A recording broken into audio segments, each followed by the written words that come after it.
Kalau suamimu tenang, sopan, bicaranya halus, rajin ibadah, baik, hati-hati. Hati-hati. Kenapa? Layangan putus.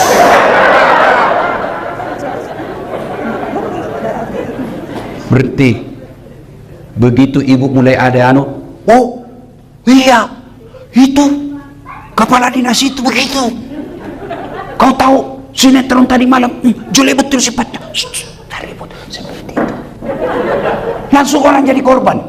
Bu, kalau majelis taklim yang sukses, dia akan berkata, sudah deh, tidak usah cerita kejelekannya orang. Na'udzubillah min zalik. Kita berlindung kepada Allah dari keburukan seperti itu.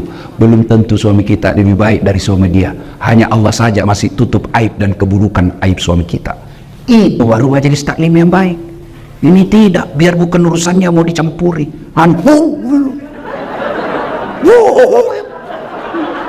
Ketawa kau karena kau bayangkan dirimu semua.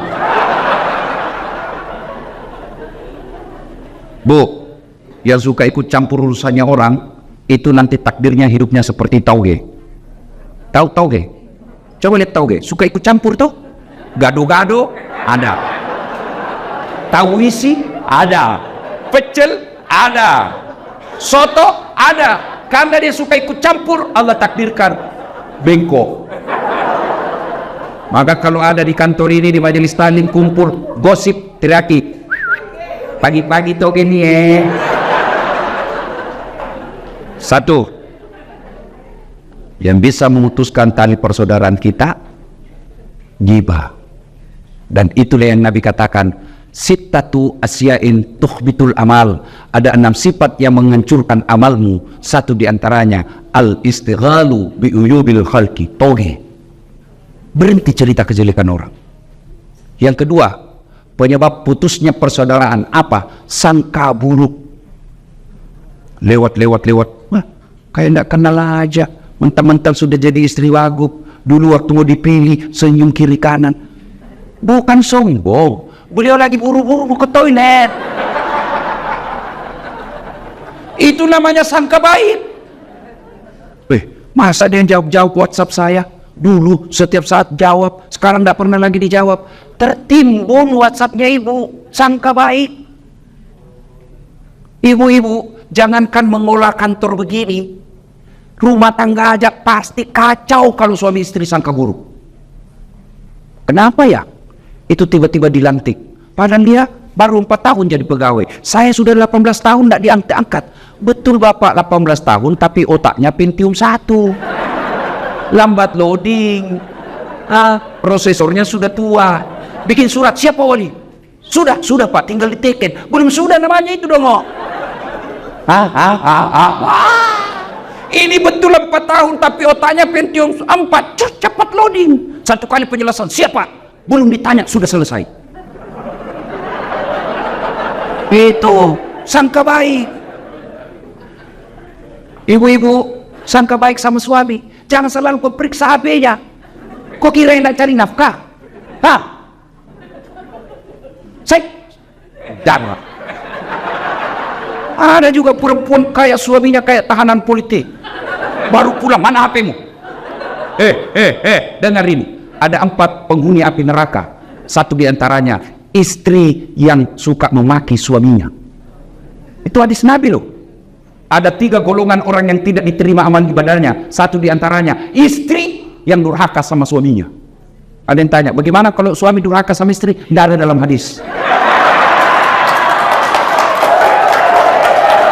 Coba lihat, coba kelakuannya nih ibu-ibu. Ustadznya aja ada yang komplain. Bu, kira kan penjadi suami bu. Coba lihat suami kita di kantor dimaki-maki sama wali kotanya. Siap. Di warung kopi dikejar tagihan. Sampai lagi di rumah dimaki-maki lagi sama istrinya. Goblok, kenapa kau tidak lawan? Apa mau dilawan dia wali kota? Jangan ketawa, saya serius ini. Dia pikir enak jadi suami. Bu, itu suami bu. Ibu ditanggung dunia sampai akhirat. Ibu pikir suami tidak malu kalau ibu pulang lebaran tidak punya baju baru, tidak pakai cincin? Malu kami sebagai suami. Malu harga diri kami sebagai suami. Istri tahun lalu itu juga baju lebarannya, pulang kampung masih. Ini malu kita sebagai suami, Bu. Ibu pernah tidak malu kalau suamimu tidak pakai baju baru? Tidak pernah. Dia ketawa, saya serius ini. Dia pikir gampang jadi suami. Coba lihat itu, kasihan. Kadang kala bawa Grab, motor, di jalan kempes bannya, dia tidak telepon kamu itu. Kenapa? Cukup saya menderita, tidak perlu istri saya tahu. Itu di dunia, di akhirat lagi dicari tuh suaminya. Kalau ibunya masuk neraka, ada 4 laki-laki yang melindungi. Sebelum diperiksa amalnya istri, sebelum diperiksa amalnya istri, ada 4 laki-laki yang tanggung ibu-ibu nih. 1, bapakmu. 2, saudara laki-lakimu. 3, suamimu. 4, anak laki-lakimu. Kami laki-laki tidak ada yang tanggung. Makanya jangan suka ngomel. Biar HP selalu diperiksa. Bagaimana suamimu tidak bikin nama palsu? Kalau saya begitu, Bu. Saya, Bu, semenjak saya viral ini, ada cinta-cinta monyet saya dulu di kampung. Baru setelah saya viral, kan dulu di kampung bukan siapa-siapa saya, Bu. Tiba-tiba viral. Dia telepon saya sekarang. Saya mau blokir. Dah enak, nanti dibilang saya sombong satu kampung. Saya mau terima. Perasaannya istriku, mamanya cek bagaimana, kasihan. Akhirnya ku ganti namanya, penjual batu bata.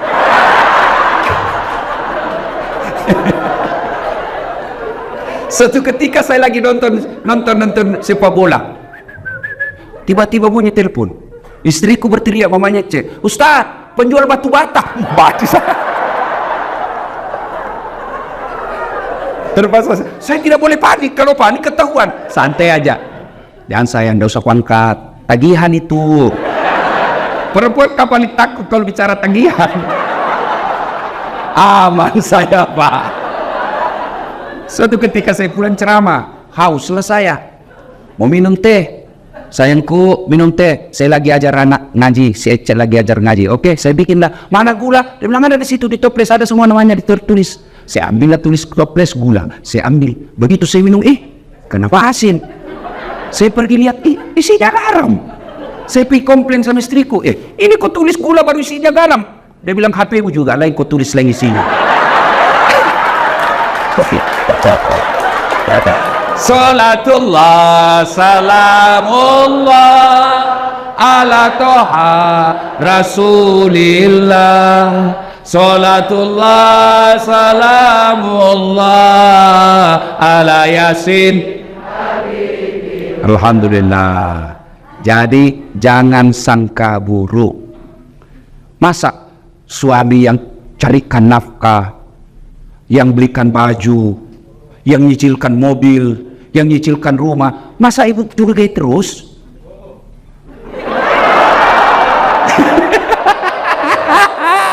I love you full. Tenang, Pak, saya bela kau hari ini karena kau takut sama suami istrimu ini. Ini. Tapi memang di depan istri pada ada orang yang hebat. Mati kutu kita semua di depan istri. Apa kata istri saya? Hei Ustadz, di luar kau boleh singa panggung, tapi di rumah kau Hello Kitty.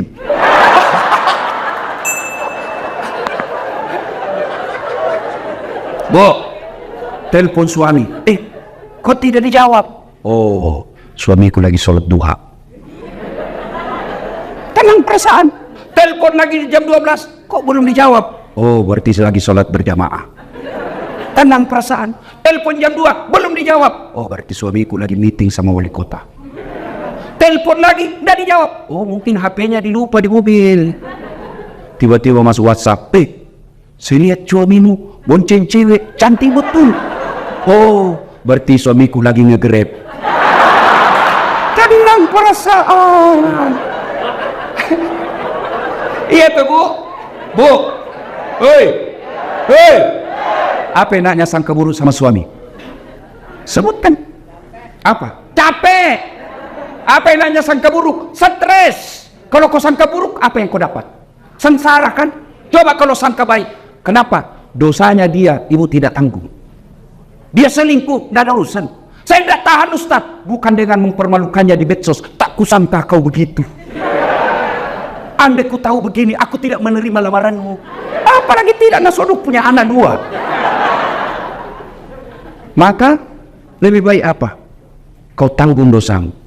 Kau berbuat di luar Pak, kamu yang tanggung. Beda kami laki-laki. Kalau istri keluar tidak izin, kami laki-laki tanggung dosanya. Kalau istri tidak pakai jilbab, kami suami yang menanggung dosanya. Kalau istri tidak sholat, kami suami yang tanggung dosanya. Itulah makna ayat ku anfusakum wa ahlikum nar. Makanya ibu tenang deh, jangan sangka buruk. Orang yang selalu sangka buruk memutuskan tali persaudaraan. Panjang mau dicerita, tapi waktu yang terbatas. 2. Sedekah. Bu, pernah lihat orang diantar ke kubur? Pernah? 3 yang mengantarnya kata Nabi. 1. Keluarga. Bu, ibu meninggal, jangan pikir suami mau masuk dalam kubur. Meskipun waktu ibu remaja dia gombal, gunung kan kudaki, lautan ku seberangi, masjid kau lewati. Begitu ibu meninggal, jangan pikir suami mau masuk menemani ibu di kubur. Enggak. Ada kawan saya naik haji 2012, 2016. Begitu meninggal istrinya baru-baru bengkak matanya Pak.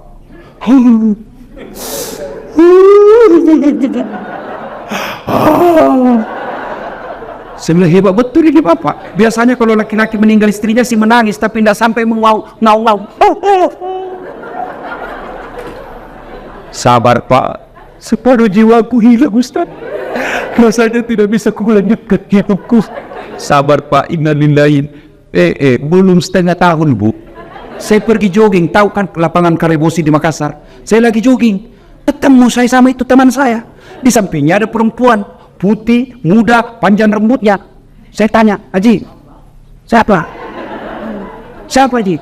Yang baru Ustaz.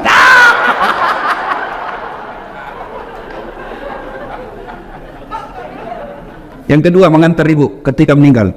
Apa ibu? Harta. Harta pun kembali. Seluruh mobil keluar, motor keluar. Begitu masuk ibu, jangan pikir ada harta masuk dalam kecuali kain kafan. Parfum, hilang Hugo Boss. Hilang semua kita punya BlackBerry apakah parfum yang mewah itu? Hah? BlackBerry Bu? Apa? Pokoknya itulah yang saya maksud. Saya bukan anak gaul ibu. Saya parfum saya Bu Rexona. Selesai.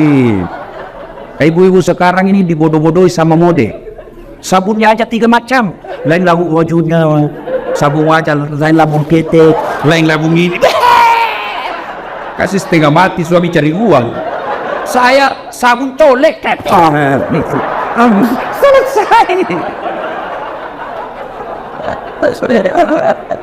Ya. Yang ketiga mengantar kita amal. Masuklah kita ke kubur. Begitu masuk kubur, Bu, jangan pikir akan kembali lagi. Pegawai wali kota tidak disenang sama wali kota, tidak disenang sama gubernur, masih ada pilihan? Ada, tunggu sampai selesai jabatannya. Tidak disenang sama wali kota, tunggu sampai dimutasi, selesai urusan. Tidak mutasi Ustaz, masih ada pilihan. Apa? Pensiun dini, selesai. Lewat apa? Tidak ada urusan kamu, bukan kau lagi bosku. Selesai. Bu, ada warga Betawi ke Jawa merantau, sampai di Jawa kada nyaman, tidak enak di sana. Ada pilihan? Ada, pulang lagi ke Betawi. Dan orang Jawa merantau ke Papua, Papua tidak nyaman, balik lagi ke Jawa. Mangan orang mangan, yang penting ngumpul. Senwara. Wes. Saiki monggo. Selesai. Tapi demi Allah, ibu masuk kubur, senang tidak senang, tinggal kau di situ. Tidak boleh kau keluar.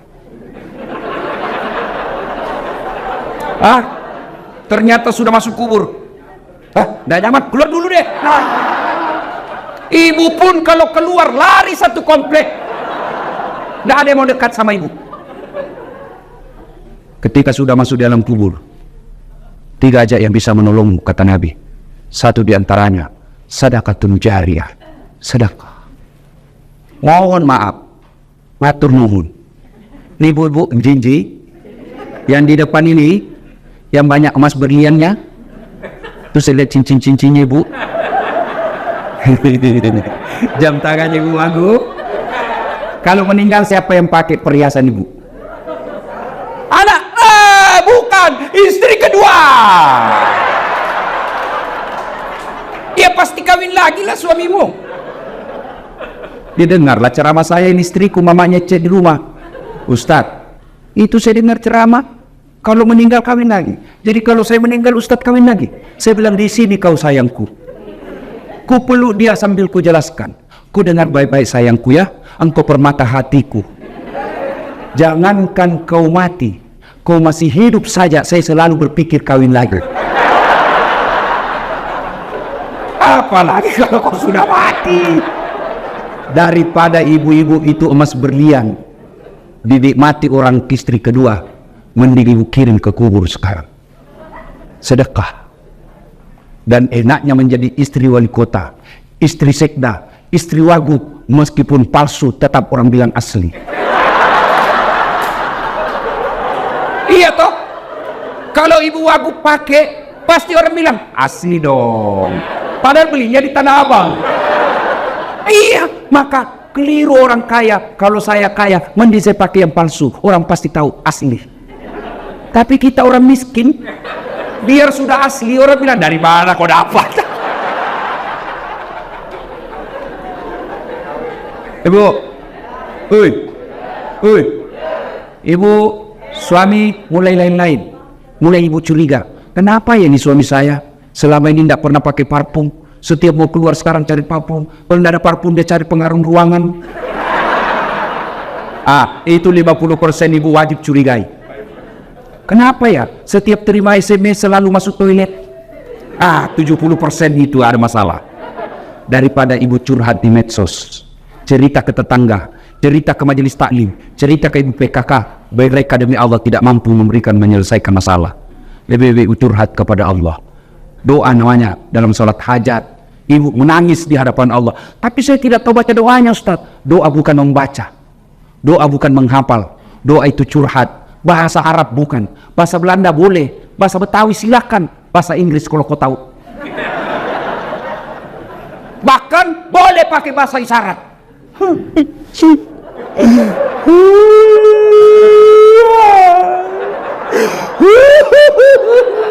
Oh, malaikat katakan, ya Allah baru suaminya kawin lagi. Silakan. Sudah itu, ya Allah, Engkau Zat yang memelihara dan menjaga suamiku. Tidak mungkin saya bisa menjaganya 24 jam. Aku serahkan suamiku, Engkau menjaganya. Ya Allah, ini ada duitku 2 juta. 2 juta tolak bala. Mudah-mudahan 2 juta ini suamiku terhindar dari wanita jahat. Bismillah, bawa ke panti asuhan besok. As-sadaqatu, bersedekah supaya anak tidak kena narkoba, supaya suami tidak kena mutasi. Tidak usah cari muka sama ibu aku. Iya bu, ya terselip. Gimana caranya? Sholat hajat, minta pertolongan kepada Allah. Ya Allah, lindungi suami saya. Ini 1 juta, tolak bala supaya suamiku tidak terkena musibah mutasi. Ya Allah, ini 2 juta supaya istri suamiku terhindar dari wanita jahat. Coba ibu amalkan, sholat hajat namanya. Saya tidak tahu niatnya Ustaz. Masa ibu tidak tahu niat? Niat itu begitu ibu wudu, saya mau sholat hajat. Itulah niat, tidak harus diucapkan. Mau ucapkan, sholli sunnatal hajati, raka'ataini lillahi ta'ala, Allahu Akbar. Tidak hafal bahasa Arab, bahasa Indonesia. Saya niat sholat hajat, 2 rakaat sunnah hukumnya bagi saya lillahi ta'ala, Allahu Akbar. Itu pun tidak hafal. Berdiri tegak menghadap kiblat Tuhan, sholat hajat ya, Allahu Akbar. Salatullah, salamullah, ala toha rasulillah. Salatullah, salamullah, ala yasin. Allahu Akbar. Ayo salat, sedekah. Jangan terlalu pelit. Bapak-bapak nih yang ada di depan saya, supaya bapak tidak kena musibah mutasi, sedekah. Percaya ibu, tidak ada orang bangkrut gara-gara rajin sedekah. Tidak ada orang yang senang orang pelit. Ibu saya tanya, senang wali kota yang pelit atau dermawan? Senang ibu wagub yang pelit atau dermawan? Senang tetangga yang pelit atau dermawan? Senang yang mantu dermawan atau pelit? Tidak ada orang suka orang pelit. Bahkan orang pelit sekalipun tidak senang sama orang pelit. Jangan kau ke rumahnya, pelit dia, padahal dia juga pelit. Begitu jeleknya itu sifat pelit. Tolong carikan saya di Jakarta Selatan ini yang bangkrut dan sengsara gara-gara rajin sedekah. Ada 10 golongan sahabat Nabi yang dijamin pasti masuk surga. Nabi keluar dari bibir beliau, 10 sahabatku yang pasti dijamin masuk surga. Dari 10 itu, 7 diantaranya adalah mereka pengusaha yang dermawan. Sedekahlah. Ustadz, kita mau sedekah tapi kan kita miskin. Sedekah tidak harus banyak. Sedekahnya seorang ibu cleaning service, 5 bungkus nasi bungkus, jauh lebih mulia daripada 100 bungkus kepala dinas. Kenapa? Kalau 5 bungkus dari cleaning service, murni duitnya 100% dia sedekahkan. Tapi kepala dinas, duitnya kendor. Ayo sedekah. Ibu bapak yang saya muliakan, pada akhirnya tujuan puasa membentuk ukhuwah